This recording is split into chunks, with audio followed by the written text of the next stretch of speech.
Hey, what's up, everybody? True Boxing here. Thank you for coming back to Get Hit with the Truth. So today we are doing the WBO Champions Report. As I do my bi-monthly report here, this is the first of 2025, and this will be on the World Boxing Organization on all champions and titles from 122 pounds all the way to heavyweight.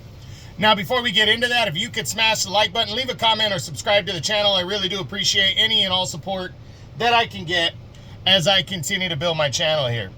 So we're going to kick it off. Again, this is the first edition of 2025, I apologize. And we're going to look at the 122-pound super bantamweight division and what's going on there. And the reigning undefeated WBO and undisputed champion is Naoya Inoue, the Monster. The Monster, what we know, well, first he returned on January 24th on an ESPN Plus card when he took on Ye-Jun Kim, who is a substitute opponent for Sam Goodman, as Sam Goodman was the undefeated WBO IBF mandatory challenger and was supposed to get the crack, but he had to pull out of the fight for a second time. They were originally supposed to fight on Christmas Eve of 24. He had to pull out again, so Ye-Jun Kim would take the fight on short notice. Naoya Inoue would dominate, stop him in 4 rounds to retain his WBO and undisputed title. But now there's already talks that there's 2 dates that are being discussed right now. Inoue could be returning on either the May 3rd card as he returns to Las Vegas to fight, or he could return in mid-June. The front-runner opponent is his undefeated WBC mandatory challenger, David Allen Picasso. That fight hasn't been finalized, but I really do expect that fight to be finalized very soon. If I haven't done my preview and prediction video, my breakdown and prediction video yet, I will do a prediction on that fight before the fight takes place on the next Champions Report at the end of April. Next, at 126 featherweight, the reigning undefeated champion there is Rafael Espinosa.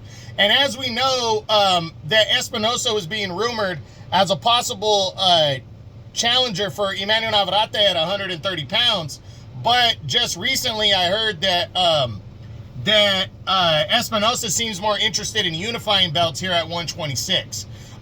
Whatever he decides to do, I think we are going to find out before the next by the next Champions Report at the end of April, because Espinosa made kind of easy work of Robesi Ramirez in their rematch in December, and I think he's going to want to get back at it, especially if he can compete like on Cinco de Mayo weekend or something like that. I definitely think we could see him back in action in May, so he's going to want to get his next fight announced. I think we're going to know. Next, at 130 super featherweight, the reigning WBO champion there is Emmanuel Navarrete.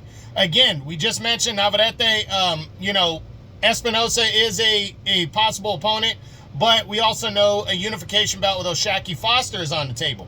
Navarrete has not announced his next fight, so I do believe that by the next Champions Report at the end of April, we're going to know who and when he's going to fight, because I think he's going to want to come back maybe around Cinco de Mayo weekend as well, sometime in May, to defend his belt against somebody. I'm hoping it's the unification against Foster, or it's a title defense against Espinosa. There really, in my opinion, isn't anybody else for him to fight at this moment that has a real possibility of fighting him, especially like a unification bout. That's the only one that is on the table right there with O'Shaquie Foster. So again, hopefully by the next Champions Report, we know what he's going to do next, and I think we will. Next, at 135 lightweight, the newly crowned champion there is the undefeated Keyshawn Davis. Davis challenged undefeated Dennis Berianchek in a mandatory fight on February 14th, Valentine's night, and he absolutely dominated Berianchek.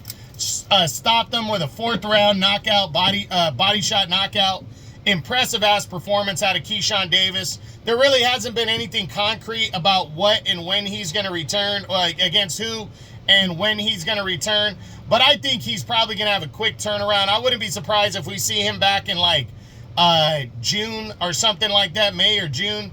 And I'm really looking forward to seeing Keyshawn come back and who decides to fight him. So a great victory for Keyshawn Davis. Congratulations to him. And hopefully we get some kind of direction by the next Champions Report, or even confirmation of what he's going to do. Next at 140, junior welterweight. We just found out this past week that reigning champion Teofimo Lopez is going to return to make a mandatory defense of his belt on May 2nd, Friday night, from Times Square in New York as part of a monster Riyadh season DAZN pay-per-view card when he battles his mandatory challenger, the undefeated WBO interim champion, Arnold Barbosa Jr. Barbosa just defeated Jack Catterall on February 15th to become the interim champ. Now his opportunity is coming on May 2nd. I will be doing the next Champions Report by then, and I will also give my prediction because my breakdown and prediction video will be done at that point. But I really like that matchup for Teofimo Lopez. I think it's a good one, and I can't wait to see Lopez and Barbosa finally go at it on May 2nd on DAZN pay-per-view. So make sure you're paying attention and looking forward to that one. Next at 147 welterweight, the reigning undefeated champion is Brian Norman Jr. His postponed fight from back in November has been rescheduled. He will take on Derek Cuevas in an optional defense on Saturday, March 29th. That is the co-main event of an ESPN card that's headlined by a women's title fight. Norman and Cuevas are going to go at it. To be honest, I'm not doing a breakdown video on this fight. I'm picking Brian Norman Jr. to win this fight by a late stoppage. But Cuevas is a tough opponent. I just don't think it's a big enough fight to deserve a breakdown video just yet. But again, Saturday, March 29th, ESPN. And hopefully after that, whoever comes from that will have some kind of direction by the next Champions Report at the end of April about what they are going to do and who they are going to fight. So we'll see. Next at 154, super welterweight, the reigning champion there is WBO and unified champ Sebastian Fundora. He also holds the WBC belt. Fundora officially announced that he is returning on Saturday, March 22nd to defend his unified championship against undefeated Cotterell Booker. Good solid matchup right here for Fundora, who had the Errol Spence fight fall apart. So he decided to return after a year layoff to take on Booker. Booker's a decent opponent. I'm going to do a breakdown and prediction video on this fight, so I'm not giving my prediction right now. I'm doing that very soon, hopefully in this next week or so, and predicting that fight. But that's going to take place March 22nd on Amazon Prime. And again, hopefully after that, we're going to get some kind of clear direction on who Fundora is going to fight next, if it's him or the winner of this fight, who they're going to fight next and when by the next Champions Report at the end of April. Next at 160 middleweight, the reigning WBO and unified champion is Janibek Alamanhalai, or better known as Kazakh style. We know he's returning on April 5th. I forget the guy's name that he's fighting, but it's not supposed to be a big name opponent. I'm honestly not doing a breakdown and prediction video on this fight. I'm disappointed that Janibek is fighting the guy that he's fighting. He's not a name opponent. It's not a mandatory defense. I think he's going to blow the guy away and stay the unified champ. Again, that's April 5th from his home country. We'll see what goes down there. But that's Janibek. Next at 168 super middleweight, the reigning WBO and unified champion is Canelo Alvarez. Canelo announced his next fight, his next two fights actually, barring that he wins the first one, on May 3rd on Cinco de Mayo from Saudi Arabia on DAZN pay-per-view as part of Riyadh season. Canelo is going to return and try to become a two-time undisputed super middleweight champion when he battles undefeated IBF champion William Skull. So that's first. That's on May 3rd. And then if he's victorious there, he will return in September on the on Mexican Independence Day weekend when he defends the undisputed title against Terrence Bud Crawford, the current WBA super welterweight champ at 154, who's going to be moving up in weight. So Canelo has everything good to go for his schedule. I will, by the next Champions Report at the end of April, I will have done my breakdown and prediction video on Canelo and Skull. So I will officially give my prediction again on the next Champions Report at the end of April. Again, May 3rd, Canelo and Skull for undisputed, as he will defend the WBO title officially. Next at 175 light heavyweight, the newly crowned WBO and undisputed light heavyweight world champion is Dimitri Bivol. Bivol took on Artur Beterbiev in a much-anticipated rematch on the February 22nd last Crescendo card that was for the undisputed light heavyweight title. Beterbiev took the first fight back in October by a majority decision. Well, Bivol got his revenge and took a majority decision in a very close fight to become the undisputed light heavyweight champion. As of right now, we know that the WBC ordered Bivol to fight David Benavidez next, their interim champion, and also the WBA regular champion. But we know that Michael Eifert is actually first in line, the IBF mandatory, and then Callum Smith, the WBO interim champion and new mandatory challenger for the belt, is actually second in line technically, where Benavidez would be third in line. So it's going to be interesting to see how this plays out, because I really believe Bivol, if he had to choose, it's going to be either a third fight with Beterbiev or a showdown with Benavidez, if he had to choose. But I also think Callum Smith is a decent opponent for him as well, the WBO interim champ. So it's going to be interesting, because at the end of the day, he could say, hey, I'm going to hold on to my belts and I'm fighting my mandatories in order. I'll fight Michael Eifert next. He could do that too. So it's going to be interesting to see if he decides to take on Benavidez or Eifert, if the WBO is going to allow that and let him hold on to the belt, or if they're going to upgrade Callum Smith. I don't know if we're going to know for sure who he's going to fight by the next Champions Report at the end of April, but I do think we're going to have some kind of more clear direction. So hopefully that's the truth and that's what happens.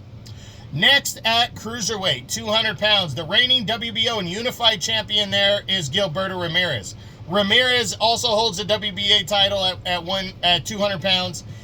He is set to, he was ordered by the WBA to make a mandatory defense against WBA mandatory challenger and former two-time champ Junior Dorticos. Now, that fight has not been finalized, and that was ordered over a month ago, but there's a lot of people that think that's the way Ramirez is what he's going to do, so he can hold on to his two belts and then maybe attempt to unify belts against undefeated IBF champion Jayo Pataya later in the year. I personally believe that's what's going to happen. I believe by the next Champions Report, we're going to have Ramirez and Dorticos finalized for a unified title fight in May or June. So we'll see what goes down, but that's what I think is going to happen for the WBO title at cruiserweight. And then finally, the heavyweight championship. That is currently held by reigning undefeated WBO and unified champ Oleksandr Usyk. Usyk also holds the WBC and WBA super title at heavyweight. Usyk, we don't know what he's going to do next. What we do know is that Joseph Parker and Daniel Dubois didn't happen on the last Crescendo card, and that was projected to be the front runner. The winner of that fight was projected to be the front runner to get Usyk for what was hoping to be for undisputed. But now that Dubois had to pull out, Parker ended up fighting Martin Bakole and dominating him in 2 rounds. There's a lot of people that think Parker moved to the front of the line, but that would only solve the WBO mandatory that is due for Usyk. That wouldn't be for undisputed. Now, I think there's 3 potential options on the table for Oleksandr Usyk. I really believe Joseph Parker, his WBO interim champion and mandatory, is a possibility. I believe an undisputed title fight in a rematch with Daniel Dubois is a possibility. And then I also think he could possibly fight his newly crowned WBC interim champion and mandatory challenger, Ajit Kabayel, who just destroyed Zhilei Zhang and stopped them in 6 rounds in his last fight. So there's 3 potential options. If I had to choose what I think is going to happen, I really do think there's a possibility he fights Parker. Dubois makes his mandatory against Derek Chisora, and then we see a rematch between Usyk and Dubois later in the year, potentially. But that would mean Usyk would be fighting twice this year. Is that going to happen? Is it not after his 2 victories over Tyson Fury? We're going to see. But that's where we stand right now. I'm hoping by the next Champions Report with Oleksandr Usyk, we find out what he's going to do next. And, at least have some kind of clear direction. But we'll see. So I hope you enjoyed the video. If you did, smash the like button, leave a comment, or subscribe to the channel. This was the first edition of 2025's WBO Champions Report for the World Boxing Organization. all champions and title belts from 122 all the way to heavyweight. If you like it, smash the like button, leave a comment, or subscribe to the channel. I appreciate any and all support. This is True Boxing. You've been hit with the truth.